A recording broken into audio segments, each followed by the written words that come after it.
السلام علیکم ورحمۃ اللہ وبرکاتہ احمدہ وصلی علی رسولہ الکریم اما بعد فاعوذ باللہ من الشیطان الرجیم بسم اللہ الرحمن الرحیم قال رب اجعل لی آیہ قال آیتک الا تکلم الناس ثلاثة ایام الا رمزا واذکر ربک کثیرا وسبح بالعشی والابکار رب اشرح لی صدری ویسر لی امری واحلل عقدۃ من لسانی یفقہوا قولی۔ حضرات، پچھلی نشست میں ہم نے سورہ آل عمران کی 40 آیات مکمل کی تھی، اور حضرت مریم سلام علیہا کے اوپر خاص نعمتیں یہ ہوئی کہ اللہ تعالیٰ کی طرف سے اس کے رزق کا بندوبست بھی کیا گیا۔ حضرت زکریا جب ان کے خیمے میں داخل ہوتے تھے، ان کے حجرے میں داخل ہوتے تھے، یا ان کی محراب میں، قرآن میں محراب کہا گیا، جب داخل ہوتے تھے تو وہاں وہ انواع و اقسام کے بے موسمی پھل بھی پاتے تھے۔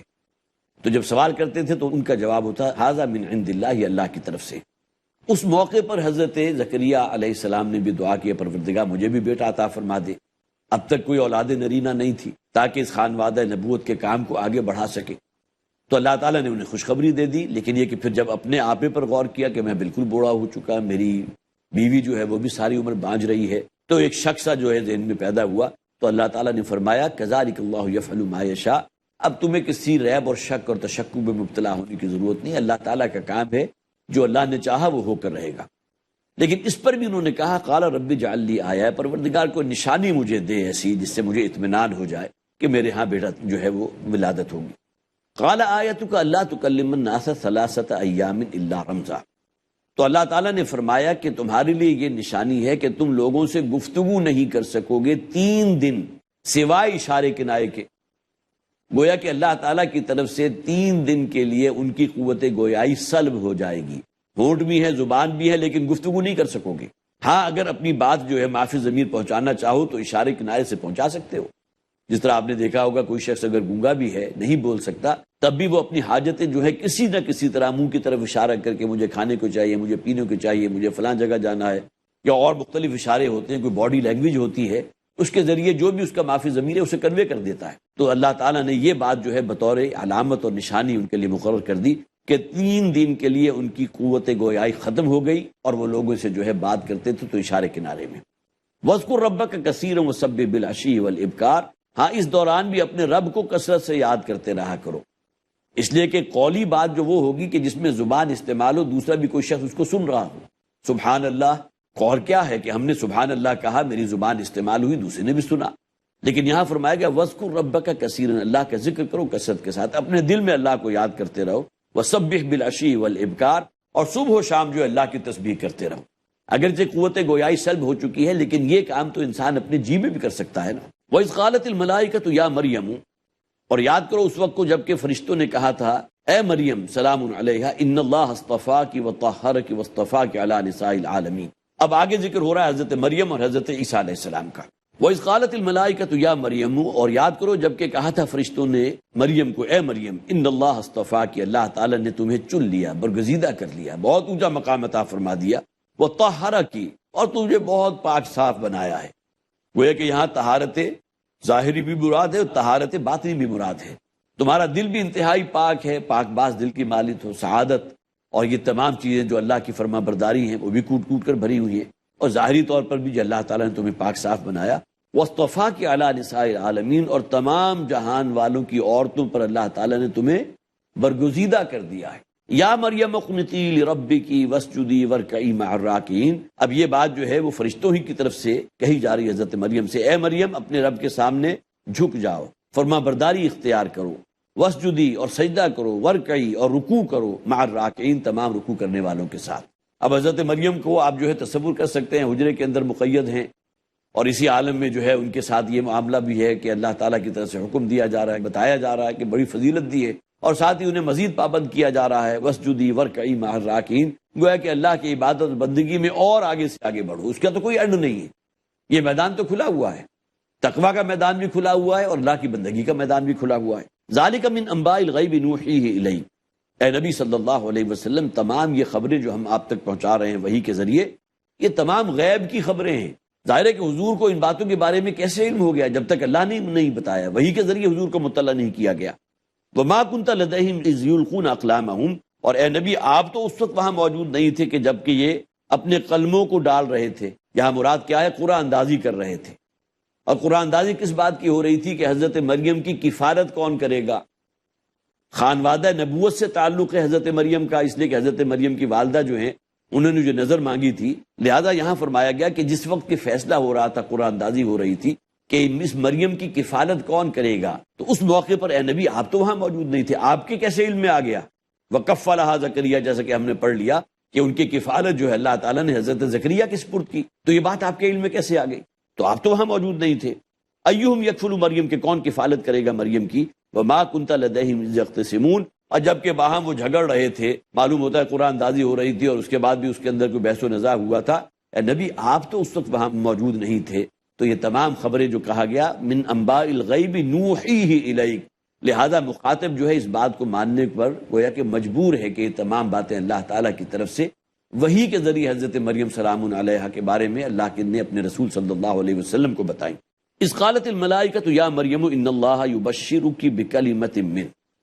اب دیکھیے جسے آپ کہیے کہ بہت سا عرصہ گزر چکا اور حضرت مریم جو ہے وہ جوان ہو چکی ہیں اور اسی جو ہے خدمت میں، اس ہیکل کی خدمت میں مصروف ہیں، اور وہاں جیسے آپ جس طرح راہبہ کہتے ہیں کہ کوئی ایک کمرہ انہیں الاٹ کر دیا گیا، اسی محراب کے اندر اسی کمرے میں اللہ کی عبادت و بندگی کرتی ہیں. اسی عالم میں ایک دن وہ نماز پڑھ رہی تھیں، اپنی جو ہے کوئی عبادت کر رہی تھی کہ اچانک ایک فرشتہ آیا. اذ قالت الملائکۃ یا مریم، اور یاد کرو اس وقت کو جب کہ فرشتے نے کہا اے مریم. دیکھیے ایک ایسی خاتون کا جو انتہائی شرم و حیا والی ہو، اچانک جو ہے پردہ ہٹے، اس لیے کہ حضرت مریم نے اس کو دیکھا تو انہیں تو نہیں معلوم تھا کہ یہ فرشتہ ہے، وہ تو انسانی شکل میں آیا تھا، آگے آ بھی جائے گا. تو جب کہ فرشتے نے کہا ان اللہ یبشرک بکلمۃ منہ اسمہ المسیح عیسی ابن مریم، کہ اللہ تعالیٰ تمہیں بشارت دے رہا ہے اپنے ایک خاص کلمے کی. حضرت عیسیٰ علیہ السلام کو کلمت اللہ بھی کہا جاتا ہے، جو نتیجہ ہے اللہ تعالیٰ کے ایک کلمہ کن کا، کلمت اللہ. تو اسی کی جانب اشارہ ہے کہ اللہ تعالیٰ تمہیں خوشخبری دے رہے ہیں ایک کلمے کی کہ جس کے نتیجے میں گویا کہ اب تمہارے ہاں ولادت ہوگی. اسمہ المسیح عیسی ابن مریم، کہ جس کا نام ہوگا مسیح عیسیٰ ابن مریم علیہ السلام. اب یہ خوشخبری دینے والا ایک فرشتہ ہے جو انسانی شکل میں حضرت مریم کے حجرے میں داخل ہوا اور آ کر ان سے مکالمہ کیا. وجیہاً فی الدنیا والآخرہ، اور یہ عیسیٰ ابن مریم جو ہے اس دنیا و آخرت دونوں کے اعتبار سے بڑا عزت والا ہوگا، بڑا وجیح ہوگا، ومن المقربین، اور اللہ کے انتہائی مقرب بندوں میں سے ہوگا. وَيُكَلِّمُ النَّاسَ فِي الْمَهْدِ وَكَهْلًا. اب یہی فرشتے کی گفتگو آگے بڑھ رہی ہے، اور فرشتے نے اپنی بات کو آگے بڑھایا اور وہ لوگوں سے گفتگو کرے گا تو گھوڑے میں بھی اور حالت کہولت میں بھی، ادھیڑ عمری میں بھی، وَمِنَ الصَّالِحِينَ، اور انتہائی صالح اور نیکوکار ہوگا. اب یہ دیکھیے یہ تمام باتیں فرشتے نے حضرت مریم کو بتائیں کہ تمہارے ہاں اب ایک بیٹے کی ولادت ہونے والی ہے. اول تو یہ خبر سنتے ہی حضرت مریم پہ جو بیتی ہوگی اس کا آپ جو ہے کچھ نہ کچھ تاثر لے سکتے ہیں اگنے الفاظ کے ساتھ، بلکہ سورہ مریم کے اندر تو بہت ہی عمدہ انداز اختیار کیا گیا کہ وہ گھبرا گئی، کیسے ممکن ہے کہ میرے ہاں اولاد ہو، اور لوگ کیا باتیں بنائیں گے، لوگ کیا سمجھیں گے، میری تو شادی بھی نہیں ہوئی، میرے تو نکاح بھی نہیں ہوا، میں نے تو ابھی کسی مرد کو جو ہے چھوا تک نہیں ہے، کسی مرد نے مجھے چھوا تک نہیں. یہ تمام باتیں اپنی جگہ، لیکن اللہ تعالیٰ کا حکم جو ہے اپنی جگہ، اس لیے کہ حضرت عیسیٰ علیہ السلام کے معاملے میں حضرت مسیح علیہ السلام کی جو ولادت ہوئی ہے تو اس میں باپ کا کوئی حصہ نہیں ہے. ایسا نہیں کہ حضرت مریم کا کوئی نکاح ہوا ہو اور مرد اور عورت کے تعلق کے بعد جو ہے حاملہ ہوئی ہو اور کسی بچے کی ولادت ہوئی ہو. اگرچہ ایک جو ہے عیسائیوں کا ایک گروہ ایسا ہے جو سمجھتا ہے کہ ان کا باقاعدہ نکاح ہو چکا تھا، کوئی یوسف نجار نامی کوئی شخص تھا کہ جس کے ساتھ ان کا نکاح ہوا تھا، لیکن ابھی چونکہ رخصتی نہیں ہوئی تھی لہذا لوگ یہ سمجھتے تھے کہ ابھی صرف نکاح ہوا، اسی دوران میں ان کا وہ تعلق قائم ہوا، اور حضرت عیسیٰ علیہ السلام کو سمجھتے ہیں کہ وہ جائز بیٹا ہے، اور اس کے والد، اس کا نام جو ہے وہ سمجھتے ہیں کہ یوسف نجار تھا، کہ جو حضرت عیسیٰ کے والد تھے، جو گویا کہ حضرت مریم سلام علیہا کے شوہر تھے. کہ یہ بات وہ ہے کہ جس کو ہم یقیناً تسلیم نہیں کر سکتے، اس لیے کہ قرآن جو بات کر رہا ہے وہ حق ہے اور وہی مسلم ہے. قالت ربی انا یکون لی ولد، اس پر حضرت مریم نے کہا ہے پروردگار میرے ہاں کیسے بیٹا پیدا ہو سکتا ہے، ولم یمسسنی بشر، جبکہ مجھے تو کسی بشر نے چھوا تک نہیں. اور ظاہر اولاد ہوتی ہے کسی مرد اور عورت کے خاص تعلق کی بنیاد پر، کیسے میرے اولاد ہو سکتی ہے. قال کذلک اللہ یخلق ما یشاء، تو اللہ تعالیٰ نے ارشاد فرمایا اللہ تعالیٰ جو چاہتا ہے وہ کرتا ہے، اللہ تعالیٰ پیدا کرے گا جو وہ چاہتا ہے، جو اس نے چاہا وہ ہو کر رہے گا. وہ ہے کہ اللہ کا فیصلہ ہے کہ حضرت مریم کہ ہاں جو ہے ولادت جو ہوگی جس بیٹے کی، اس میں باپ کا کوئی حصہ نہیں ہے، صرف اللہ تعالیٰ کا ایک کلمہ کن ہے کہ جو باپ کا کردار ادا کرے گا، اور اسی کے نتیجے میں حضرت عیسیٰ علیہ السلام کی ولادت ہوگی. اذا قضا امرا فانما یقول له کن فیکون، اور اس اللہ کا معاملہ، خالق کائنات کا معاملہ تو یہ ہے کہ جب وہ کوئی فیصلہ کر دیتا ہے تو پھر وہ کہتا ہے کن اور وہ شے ہو جاتی ہے. اور اس میں ظاہر ہے کہ اللہ تعالیٰ کو ان تمام جو بھی مادی وسائل ہیں اس کی قطعاً ضرورت نہیں ہوتی. وَيُعَلِّمُهُ الْكِتَابَ وَالْحِكْمَةَ وَالتَّوْرَاةَ وَالْإِنْجِيلَ، اور وہ عیسیٰ علیہ السلام تعلیم دیں گے لوگوں کو کتاب کی بھی اور حکمت کی بھی، اور تورات اور انجیل ان دونوں کی. تورات حضرت موسیٰ علیہ السلام پر نازل ہوئی تھی، اور حضرت عیسیٰ کی جو بعثت ہوئی ہے وہ بھی بنی اسرائیل ہی میں سے ہوئی ہے. گویا کہ بنی اسرائیل کا جو سلسلہ نبوت اور رسالت تھا اس کی آخری کڑی ہے حضرت عیسیٰ علیہ السلام. اور یہ بنی اسماعیل کی اولاد میں گویا کہ تقریباً 2000 سال کے دوران کوئی نبی یا رسول نہیں آیا، اور اس کی گویا کہ آخری کڑی آپ کہہ لیجئے یا وہ جا کر جو ہے ختم ہوئی ہے حضرت اسماعیل علیہ السلام نبی اکرم صلی اللہ علیہ وسلم پر. اذا قضى امرا فانما يقول له كن فيكون ويعلمه الكتاب والحکمت والتوراة والانجیل. اور عیسیٰ ابن مریم کو اللہ تعالیٰ تعلیم دیں گے کتاب کی بھی اور حکمت کی بھی اور تورات اور انجیل کی. ورسولا الى بنی اسرائیل، اور وہ رسول ہوں گے بنی اسرائیل کی طرف. گویا کہ یہ معاملہ جو ہے ان کی رسالت ہے بنی اسرائیل کی طرف. ابھی وقفے کے بعد حاضر ہوں گے تو انشاءاللہ پھر ملاقات ہوگی. والسلام علیکم ورحمۃ اللہ وبرکاتہ. اور میں تو مردہ کو زندہ کرتا ہوں اللہ کے حکم سے. تو یہ تمام چیزیں میں اپنے اختیار سے نہیں کر رہا. وَأُحْيِي الْمَوْتَى بِإِذْنِ اللَّهِ وَأُنَبِّئُكُم مَّا تَأْكُلُونَ وَمَا تَدَّخِرُونَ، اور میں تمہیں بتلا دیتا ہوں وہ چیزیں جو تم کھا کر آئے ہو. گھر میں کسی شخص نے کیا کھایا، حضرت عیسیٰ علیہ السلام کے پاس آئے تو انہوں نے بتا دیا کہ تم اس وقت یہ کھانا کھا کر آئے ہو. وَمَا تَدَّخِرُونَ فِي بُيُوتِكُمْ، اور اپنے گھروں میں جو تم نے جمع کیا ہوا ہے، جو ذخیرہ اندوزی کی ہوئی ہے، جو غلہ اجناس یا روپیہ پیسہ جو تم نے کھتے بھر بھر کے رکھے ہیں، وہ بھی اللہ تعالیٰ نے غیب کا علم مجھے دیا ہے، میں تمہیں بتا دیتا ہوں، تمہیں مطلع کر دیتا ہوں. اب یہ تمام چیزیں وہ ہیں جسے آپ کہیں گے اب وہ سپر نیچرل ہیں، جو عام طور پر انسان کے مشاہدے میں نہیں آتی، لیکن یہ کہ یہی وہ چیزیں ہیں کہ جنہیں معجزات بھی کہا جاتا ہے. ان فی ذلک لآیۃ لکم ان کنتم مؤمنین، یقیناً اس میں تمہارے نشانیاں ہیں اگر تم واقعتاً ایمان رکھنے والے ہو. ومصدقا لما بین یدی من التوراۃ، اور پھر یہ کہ مجھے بھیجے جانے کا مقصد کیا ہے کہ میں اس تورات کے اندر جو تعلیمات بیان کی گئی تھی اس کی تصدیق کرتے ہوئے آیا ہوں. یہ بہت اہم بات ہے. حضور صلی اللہ علیہ وسلم کی آمد کی پیشن گوئی وہ بھی حضرت عیسیٰ علیہ السلام کا مقصد بعثت تھا، اور اس کو کھولا گیا سورہ صف کے اندر کہ حضرت عیسیٰ علیہ السلام نے کہا کہ پہلا تو میرا مقصد یہ تھا کہ میں بنی اسرائیل کی طرف بھیجا گیا، اور دوسرے وَمُبَشِّرًا بِرَسُولٍ يَأْتِي مِن بَعْدِ اسْمُهُ احمد، اور اللہ نے مجھے بھیجا ہے ایک نبی اور ایک رسول کی خوشخبری دیتے ہوئے کہ جو میرے بعد آنے والے ہیں جن کا نام نامی احمد ہوگا صلی اللہ علیہ وسلم. تو حضرت عیسیٰ علیہ السلام کی جو آمد کا معاملہ ہے اس کے بعثت یہ دو مقصد ہیں. ان میں سے ایک یہاں واضح کیا گیا مصدقا لما بین یدی من التوراۃ، میں تصدیق کرتا ہوا آیا ہوں ان تعلیمات کی جو تورات میں موجود ہیں. وَلُأُحِلَّ لَكُمْ بَعْضَ الَّذِي حُرِّمَ عَلَيْكُمْ، اور وہ چیزیں کہ جو تم نے اپنے اوپر حرام قرار دے دی تھی اللہ تعالیٰ نے مجھے بھیجا ہے کہ ان کو تمہارے لیے مباح اور جائز کر دوں. اس لیے کہ بنی اسرائیل کی شامت اعمال ہے، جہاں بہت سی ایسی چیزیں جو حرام تھیں ان کو اپنے لیے جائز کر دیا.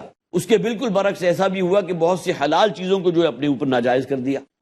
تو وَلِأُحِلَّ لَكُمْ بَعْضَ الَّذِي حُرِّمَ عَلَيْكُمْ، وہ چیزیں کہ جو تم نے حرام کر دی تھی، جو تمہارے اوپر حرام قرار دے دی گئی تھی، حضرت عیسیٰ علیہ السلام کو اس لیے بھی بھیجا کہ ان کو بھی جائز قرار دے دیں، وہ بھی حلال قرار دے دیں. وَجِئْتُكُمْ بِآیَةٍ مِّن رَبِّكُمْ، اور یہ تمام نشانیاں میں تمہارے پاس تمہارے رب کی طرف سے لے کر آیا ہوں. فَاتَّقُوا اللَّهَ وَأَطِیعُونِ، تو دیکھو اللہ کا تقوی اختیار کرو اور میری اطاعت کرو. دیکھیں نبی اور رسول جب بھی کہتا ہے اطیعون سے یہاں مراد کیا ہے کہ میں اللہ کا نمائندہ ہوں، میں ہوں حجت. اصل میں اللہ تعالیٰ زمین پر خود اتر کے تو نہیں کہے گا کہ میری اطاعت کرو. اللہ تعالیٰ نے اس کام کے لیے جو ہے انسانوں میں سے کچھ ایسے نیک بختوں کو، ایسے خوش قسمت لوگوں کو، گلے سرسبد ہیں انسانیت کے، جنہیں انبیاء اور رسول کی شکل میں اللہ تعالیٰ نے چن لیا. اور وہ جب کہے گا اطیعونی کہ میرا کہنا مانو، تو اس کے معنی کیا ہے کہ وہ کہہ رہا ہے اللہ کا کہنا مانو، اس لیے کہ میں جو کہتا ہوں کہ یہ حکم ہے وہ اللہ کا حکم ہے. کسی رسول کی زبان سے نکلا ہوا کوئی حکم جو ہے وہ اس کا اپنا ذاتی نہیں ہوتا بلکہ اللہ کا حکم ہوتا ہے. وما ينطق عن الهوى ان هو الا وحي يوحى. فاتقوا الله واطيعون، تو اللہ کا تقوی اختیار کرو اور میری اطاعت کرو. ان اللہ ربی و ربکم، یقینا اللہ تعالیٰ ہے کہ جو میرا بھی رب ہے اور تمہارا بھی رب ہے. فاعبدوہ، لہذا اسی کی عبادت اور اسی کی بندگی کرو. ھذا صراط مستقیم، یہ ہے سیدھا راستہ. گویا کہ سیدھا راستہ وہ ہے جو اللہ کی فرما برداری اور اللہ کی بندگی والا راستہ ہے. فلما احس عیسیٰ منہم الکفر، اور جب حضرت عیسیٰ علیہ السلام نے محسوس کیا بنی اسرائیل کے لوگوں کی طرف سے کہ اب ان کے ارادے خطرناک ہیں، وہ نہ صرف یہ کہ انکار کرنے کے بلکہ میری جان کے درپے ہو چکے ہیں، وہ محسوس ہو گیا انہیں کہ اب میرے قتل پر جو ہے اس کا ارادہ کر چکے ہیں، قتل پر مائل ہو چکے ہیں. قال من انصاری الی اللہ، تو حضرت عیسیٰ علیہ السلام نے فرمایا کون ہے کہ جو میرا اب مددگار بنے گا، دست و بازو بنے گا؟ اللہ تعالیٰ نے ایک مقصد دے کر مجھے اس دنیا میں بھیجا، اور مقصد کیا ہے کہ بنی اسرائیل کے سامنے واضح کر دوں وہ تورات کے جس کے اندر بڑی تحریفیں کر چکے ہو، اصل حکم اللہ کا کیا تھا، اس تورات کے اندر جو سچی تعلیمات تھی وہ واضح کرنے آیا ہوں، وہ بتانے آیا ہوں۔ اور ظاہر ہے کہ جو علماء یہود تھے، جو ان کے بہت بڑے بڑے جو آپ کہہ لیجیے جغادری لوگ تھے، وہ تو اس حق بات کو کسی صورت میں تسلیم نہیں کر سکتے تھے، کسی طرح برداشت نہیں کر سکتے، اسے ٹالریٹ نہیں کر سکتے تھے۔ لہذا نتیجہ کیا ہوا کہ وہ حضرت عیسیٰ علیہ السلام کے جانی دشمن بن گئے۔ اب حضرت عیسیٰ علیہ السلام نے لوگوں کو پکارا، آؤ میرے مدد کرو۔ میرے گویا کہ ایک اور ایک مل کر 11 ہوتے ہیں۔ ایک کام کوئی شخص اگر اکیلا کر رہا ہو لیکن کوئی ایک اس کے ساتھ مل جائے، دست و بازو بن جائے، تو اس کام کے اندر بڑی برکت بھی پیدا ہو جائے گی، اور پھر یہ کہ بہرحال اس کے اندر ایک دوسرے کی قوت کا، ایک دوسرے کا سہارا بھی بنیں گے۔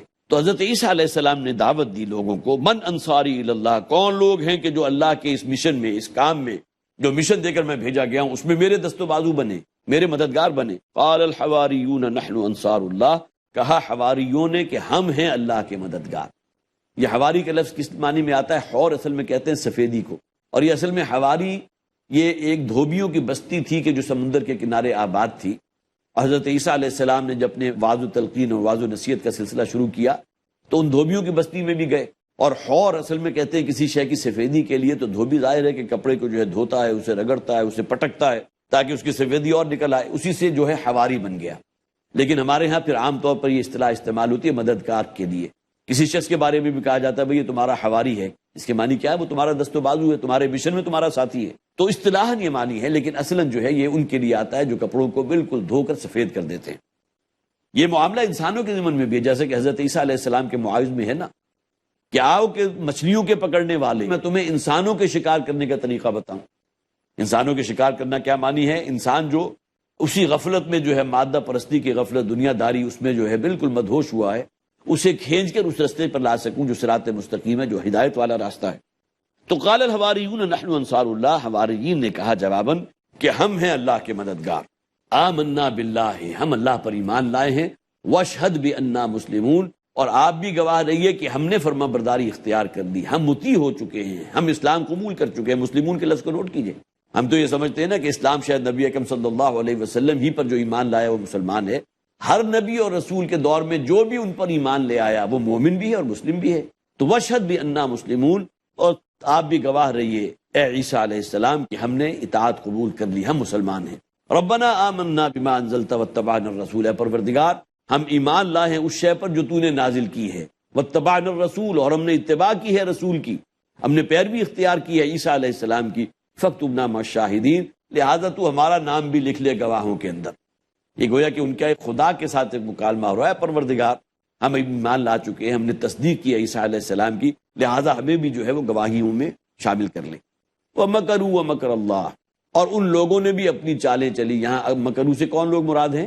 بنی اسرائیل کے علماء، بنی اسرائیل کا وہ طبقہ جو حضرت عیسیٰ علیہ السلام کے جان کے درپے ہو چکا۔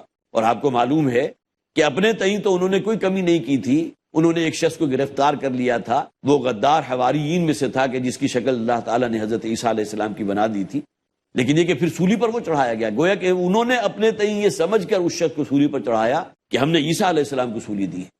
تو یہ ان کے بہت بڑے بڑے جرائم میں سے ہے۔ فرمایا وَمَكَرُوا وَمَكَرَ اللَّهُ، انہوں نے بھی خوب چالیں چلی، تعاقب بھی کیا اور پیچھا بھی پکڑا اور بالآخر ایک شخص کو گرفتار بھی کر دیا، لیکن وہ اللہ تعالیٰ کی قدرت سے شاید پوری طرح شناسا نہیں تھے، انہیں معلوم نہیں تھے کہ اللہ تعالیٰ جو ہے اس شخص کی کہ جس نے مخبری کی تھی اسی کی شکل کو تبدیل کر دے گے، اور حضرت عیسیٰ علیہ السلام جو ہے وہ رفع آسمانی ہو جائے گا، اپنے جسم جان اور روح سمیت آسمان پر اٹھا لیے جائیں گے۔ تو وَمَكَرُوا وَمَكَرَ اللَّهُ، انہوں نے بھی مکر کیا، انہوں نے بھی چالیں چلی، اور دوسری طرف اللہ تعالیٰ کی بھی ایک خفیہ تدبیر تھی۔ یہاں میں ترجمہ کیا، اللہ کی اپنی ایک تدبیر تھی، اللہ کی بھی اپنی ایک چال تھی۔ واللہ خیر الماکرین، اور اللہ تعالیٰ جو ہے بہترین چال چلنے والا ہے، بہترین تدبیر فرمانے والا ہے۔ اب یہ وہ تدبیر ہے کہ جس کے لیے آیا کہ اللہ تعالیٰ نے اس شخص کی کہ جس نے مخبری کی تھی اس کی چہرے کو جو ہے یا اس کی جسامت جو بھی ہے قد و قامت اس کی بنا دی حضرت عیسیٰ علیہ السلام کی، اور اس شخص کو پھر سولی پر چڑھوایا گیا۔ اذ قال اللہ یا عیسیٰ انی متوفیک ورافعک الی، اور یاد کرو جب کہ اللہ تعالیٰ نے کہا عیسیٰ میں تمہیں وفات دینے والا ہوں۔ دیکھیے میں نے ترجمہ خاص یہ کیا ہے، لیکن یہاں اس بات کو نوٹ کر لیجیے کہ وفا یوفی آتا ہے پورا پورا دے دینا، لہذا ہم نے وہ پڑھ لیا ہے یوفی الیہم اعمالہم، اللہ تعالیٰ ان کے اعمال کا بدلہ، خواہ وہ جزا ہے یا سزا، پورا پورا ان کو دے دے گا۔ اور توفا یا توفی یہ آتا ہے تفاعل کے معنی میں، اس کے معنی ہے پورا پورا لے لینا ہے، پورا پورا وصول کر لینا۔ تو گویا کہ وفات کس معنی میں کہ کسی شخص کی روح جو ہے وصول کر لی جائے، اس کی جان قبض کر لی جائے، جان اس کی نکال لی جائے، وفات اپنا جو ہے ہم اصطلاحاً اسی معنی میں استعمال کرتے ہیں، جبکہ اصلاً اگر آپ دیکھیں گے تو وفات کا لفظ جو ہے وہ خاص طور پر آتا ہے اگر کسی شخص کو اس کے جسم اور جان اور روح سمیت اٹھا لیا جائے تو گویا کہ توفا یا توفی کا 100% اطلاق ہوگا اس پر۔ اور یہ تاریخ انسانی میں صرف ایک مرتبہ ہوا حضرت عیسیٰ علیہ السلام کے ساتھ۔ اب یہ آیت مبارکہ جاری ہے، انشاءاللہ ہماری جو اگلی نشست ہوگی اس میں تفصیل سے اسی موضوع پر گفتگو ہوگی۔ اللہ تعالی ہمیں حقائق کو سمجھنے کی اور عمل کرنے کی توفیق عطا فرمائے۔ بارک اللہ لی ولکم فی القرآن العظیم ونفعنی وإیاکم بالآیات والذکر الحکیم۔ اللہ اللہ